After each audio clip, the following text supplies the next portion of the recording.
Bem-vindo ao canal e audiolivro. Conheça a plataforma Odysee, onde compartilhamos audiolivros exclusivos. Acesse agora odysee.com/e-audiolivro.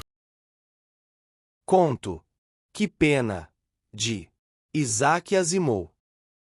As três leis da robótica. 1. Um robô não pode fazer mal a um ser humano ou, por omissão, permitir que um ser humano sofra algum tipo de mal. 2. Um robô deve obedecer às ordens dos seres humanos, a não ser que entrem em conflito com a primeira lei. 3. Um robô deve proteger a própria existência, a não ser que essa proteção entre em conflito com a primeira ou a segunda lei. Gregory Arfeld não estava propriamente moribundo, mas não lhe restava muito tempo de vida. Tinha um câncer inoperável e havia recusado com firmeza todas as sugestões para que tentasse um tratamento de radiação ou quimioterapia. Sorriu para a mulher, sem levantar a cabeça do travesseiro, e disse: "Sou o caso perfeito, Tertia. Mike cuidará de mim." Tertia não sorriu. Parecia terrivelmente preocupada. "Existem tantas coisas que podem ser feitas, George. Mike deve ser considerado como o último recurso. Talvez não haja necessidade de usá-lo." "Não, não. Quando acabarem de me afogar com produtos químicos e de me encharcar de radiação, estarei tão doente que não será um teste justo. Estamos no século 22, Greg. Existem tantos tratamentos para o câncer. Verdade, mas Mike é um deles, e o melhor, na minha opinião. Estamos no século 22 e sabemos do que os robôs são capazes. Eu, pelo menos, sei muito bem. Sou a pessoa mais chegada a Mike. Você sabe disso." "Sei, mas não deve usá-lo apenas por orgulho. Além disso, como pode ter tanta confiança na miniaturização? É uma ciência ainda mais nova que a robótica." Arfeld assentiu. "De acordo, Tertia, mas os rapazes da miniaturização me parecem extremamente confiantes.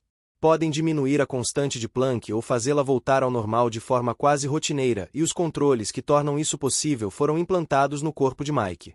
Ele pode aumentar ou diminuir de tamanho à vontade, sem afetar as coisas que o cercam. De forma quase rotineira", repetiu Tertia, com ironia. "Isso é tudo que podemos pedir, na verdade. Pense nisso, Tertia. Tenho sorte de ser parte da experiência. Vou passar para a história como o principal responsável pelo projeto de Mike, mas isso será secundário.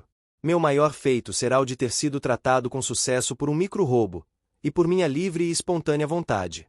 Sabe que é perigoso. Tudo na vida é perigoso. Os remédios e a radiação têm graves efeitos colaterais. Podem retardar a progressão da doença, sem curá-la. Ficarei reduzido a uma existência limitada, quase vegetativa. E se não fizer nada, certamente morrerei em pouco tempo. Por outro lado, se Mike cumprir a sua missão, minha saúde voltará ao normal, e se houver uma recaída, bastará recorrer novamente a ele." Estendeu a mão para segurar a da esposa. "Tertia, sabíamos que o momento estava próximo, eu e você. Vamos tirar proveito desta oportunidade. Será uma experiência gloriosa. Mesmo se alguma coisa der errado, o que não vai acontecer, será uma experiência gloriosa."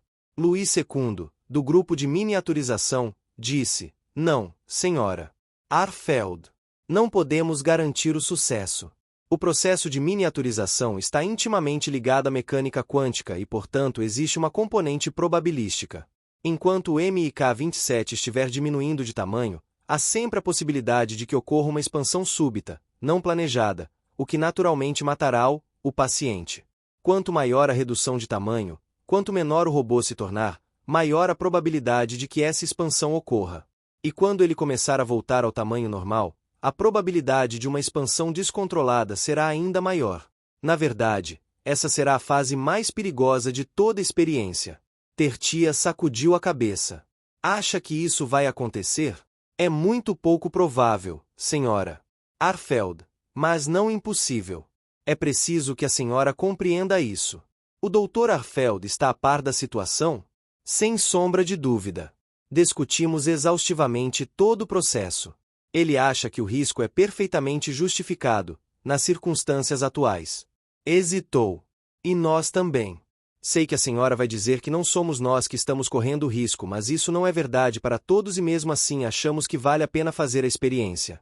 Nós e o Dr. Arfeld."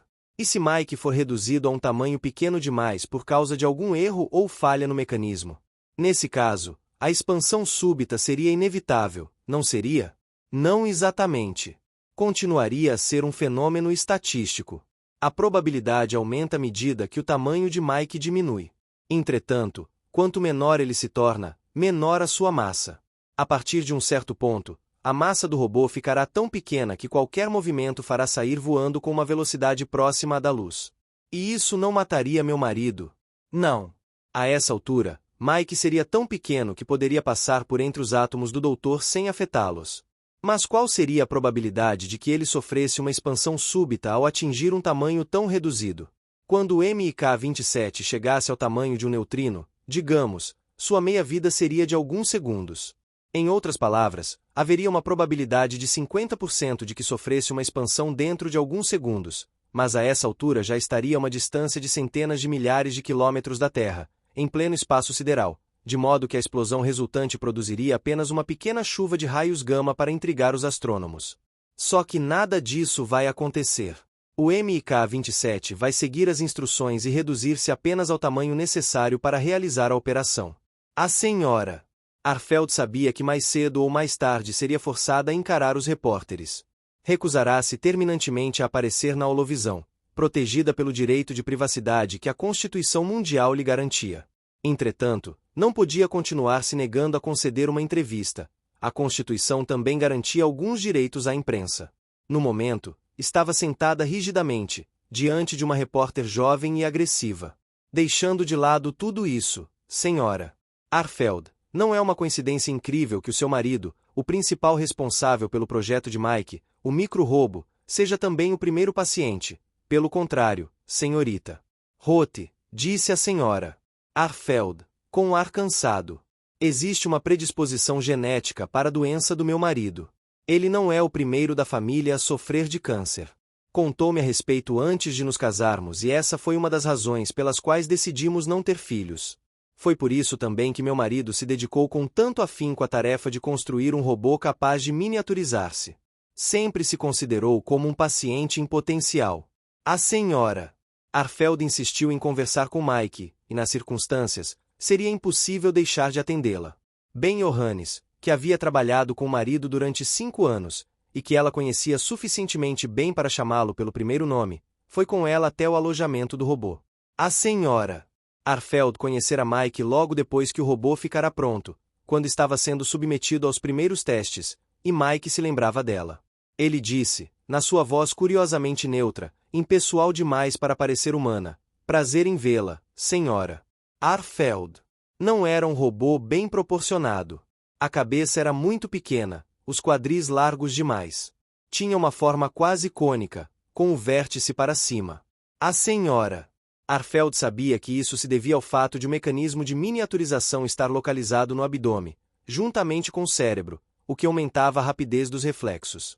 Como o marido lhe explicará, seria um antropomorfismo tolo insistir em instalar o cérebro na parte superior da máquina.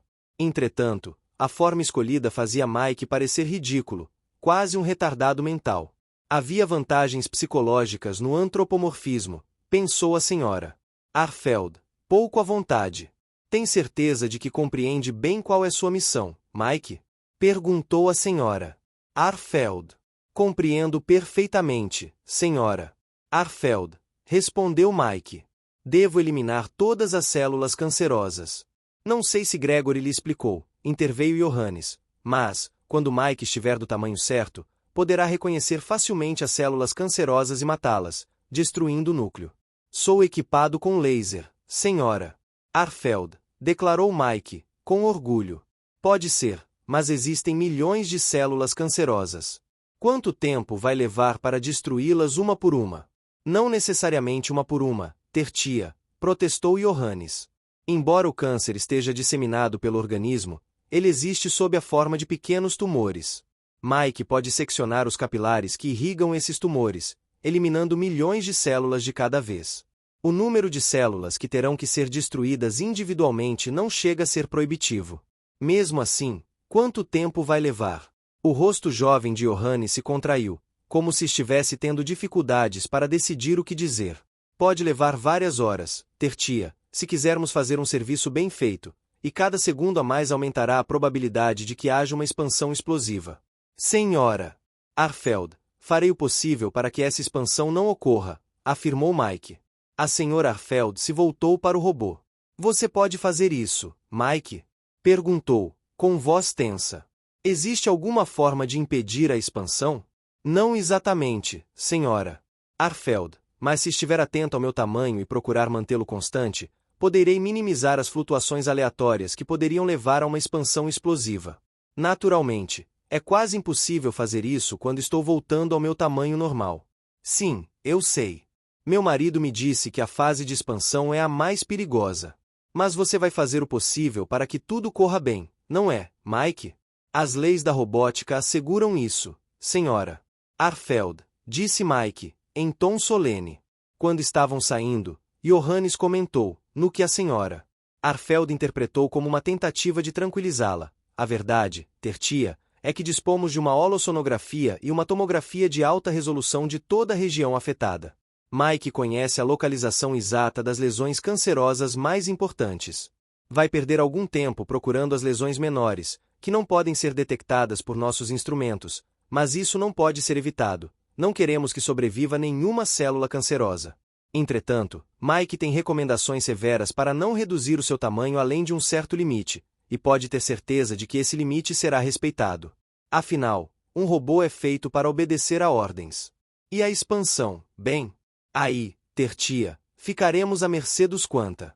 Não há maneira de prevermos com exatidão o que poderá acontecer, mas acredito que haja uma probabilidade razoável de recuperarmos Mike sem problemas. Naturalmente, vamos expandi-lo o mínimo possível dentro do corpo de Gregory, apenas o suficiente para podermos localizá-lo e extraí-lo. Em seguida, será levado para uma sala especial, onde terá lugar o resto da expansão. Você sabe muito bem, Tertia, que toda cirurgia envolve um certo risco, mas quando a miniaturização de Mike começou, a senhora Arfeld estava na sala de observação, junto com as câmaras de holovisão e representantes dos meios de comunicação. A importância da experiência tornava inevitável a presença de repórteres, mas a senhora Arfeld se havia refugiado em um canto do aposento, em companhia de Johannes, com a garantia de que não seria assediada pela imprensa, especialmente se ocorresse algum contratempo.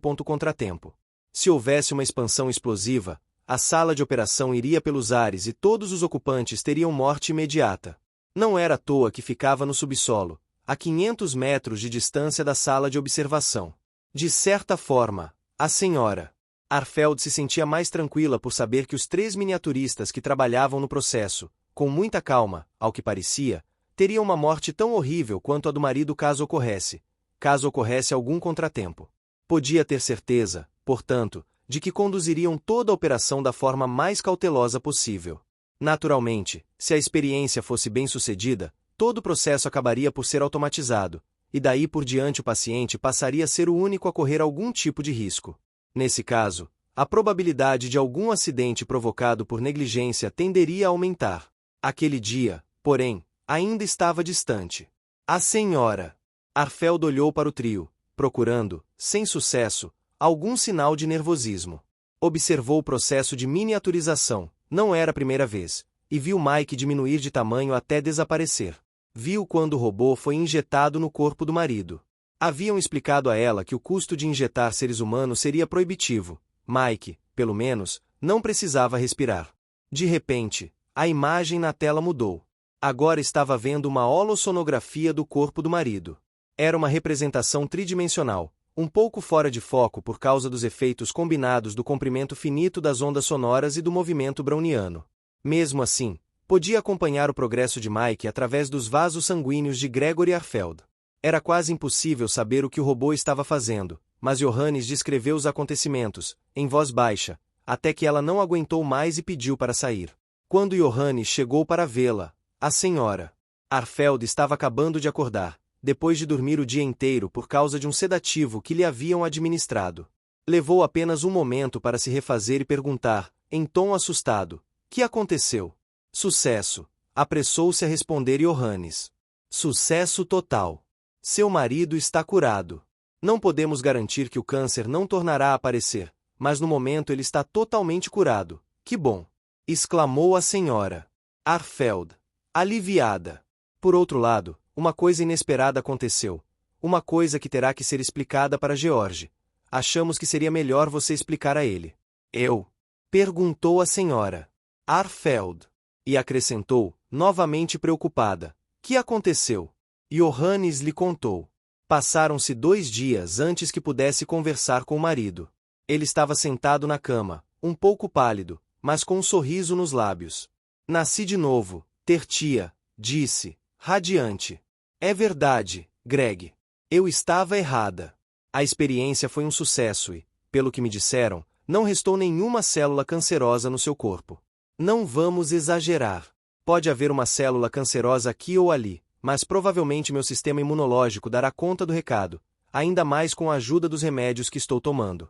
Seja como for, se eu tiver uma recaída, daqui a alguns anos, usaremos Mike de novo. Nesse ponto, Arfeld franziu a testa e disse, sabe de uma coisa? Ainda não falei com Mike. A senhora Arfeld manteve um silêncio discreto. Vocês estão me escondendo alguma coisa, disse Arfeld. Ainda está muito fraco, querido. Precisa de tempo para se recuperar. Se estou suficientemente forte para vê-la, estou suficientemente forte para falar com Mike, pelo menos o tempo suficiente para agradecer-lhe pelo que fez. Um robô não espera agradecimentos. Claro que não, mas sou eu que faço questão. Faça-me um favor, Tertia. Vá dizer a eles que quero falar com Mike imediatamente. A senhora Arfeld hesitou por um momento e depois tomou uma decisão. Esperar mais seria pior para todos os envolvidos. Acontece, querido, que não vai poder falar com Mike, disse, cautelosamente. Não vou. Por quê? Mike teve que tomar uma decisão difícil, querido. Tinha acabado de fazer um trabalho excelente, nisso todos estão de acordo. Faltava apenas voltar ao tamanho normal. Acontece que essa era exatamente a parte mais arriscada da missão. É verdade, mas tudo deu certo. Afinal, não estou aqui? Por que está fazendo tantos rodeios? Mike decidiu minimizar o risco. É claro. Que foi que ele fez? O que ele fez, querido, foi diminuir ainda mais de tamanho. O quê? Impossível. Tinha ordens expressas para não fazer isso. Obedecer a ordens é a segunda lei, Greg. A primeira lei tem precedência. Mike queria ter certeza de que você não correria nenhum risco.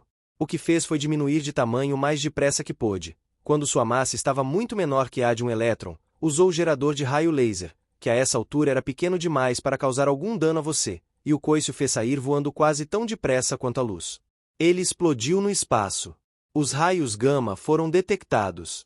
Arfeld ficou olhando para ela. Não pode estar falando sério. Mike não existe mais? Foi isso que aconteceu. Mike não podia deixar de escolher o curso de ação que fosse mais seguro para você. Mas eu não queria isso. Queria que ele sobrevivesse. A expansão teria sido concluída com sucesso. Ele não podia ter certeza. Em vez de arriscar sua vida, preferiu sacrificar a dele. Mas a minha vida é menos importante que a dele. Não para mim, querido. Não para os que trabalham com você. Não para ninguém, além de você. Nem mesmo para Mike. Estendeu a mão para o marido. Alegre-se, Greg. Você está vivo e com boa saúde. Isso é tudo que importa. Mas Arfeld afastou-lhe a mão com impaciência. Isso não é tudo que importa. Você não entende. Oh, que pena. Que pena. Fim do conto. Contribua com o canal para que possamos continuar produzindo audiolivros. Doe em livepix.gg/eaudiolivro.